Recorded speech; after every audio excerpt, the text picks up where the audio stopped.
responsibility, and this is a message particularly for 20 to 40-year-old millennials. So I wanted to do this little video. I'm a millennial too, and we want to talk today a bit about responsibility. Now, responsibility is the price of greatness, as Winston Churchill says, but here's something I'm going to put out there, and it might be a bit controversial. Stop taking on responsibility for things that you don't need to take on responsibility for, or that you don't want to take on responsibility for. And the reason I say that is because this past year I have taken on responsibility for some things that I thought, okay, that'll help me get to my aim or my goal or my growth, which is the whole point of a goal, to grow, not to get.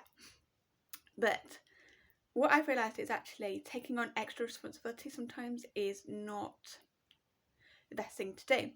And I know we're taught, in your school, responsibility and this, that and the other, but as an adult we take on far too much, and I've just been back for a couple of days a while ago to a family members, helping them out with a few bits of their work, and you know what, it's so there's so much work to be done and there's so much responsibility, and yes, I get paid well, but I do think, would I want responsibility for that? So I've decided to really have a look at my responsibilities at the moment and really cut back. I'm an introvert, and I find that the less responsibilities I have, the kind of better in a way, so that I can concentrate on the few responsibilities that I really want to get involved in.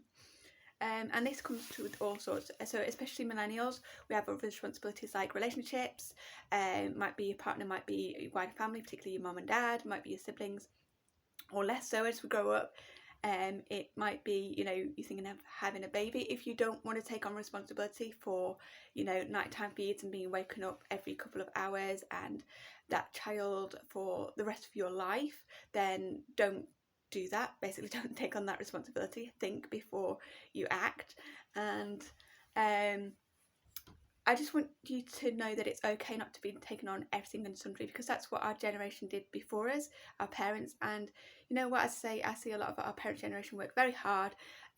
It's not always that rewarding. Yes, they get paid well for it, a lot of them, but really have a think about what you want to get involved in. And this might be with friends. If you've been chasing friends recently and you don't want to take on that responsibility, let go. Bob Proctor used to say many things will fall away by neglect. So that's really my message for today. It might be a bit against what you've been taught, but I really feel that we should take on only the responsibilities that we really want to. This is your life at the end of the day. I sometimes have to say to myself, Pip, if everybody was dead, what would you actually want to take on responsibility for? What would you actually want to bring back to life in your life? And what would you discard? So that's it from me. I'll see you next time, and I hope this video helps.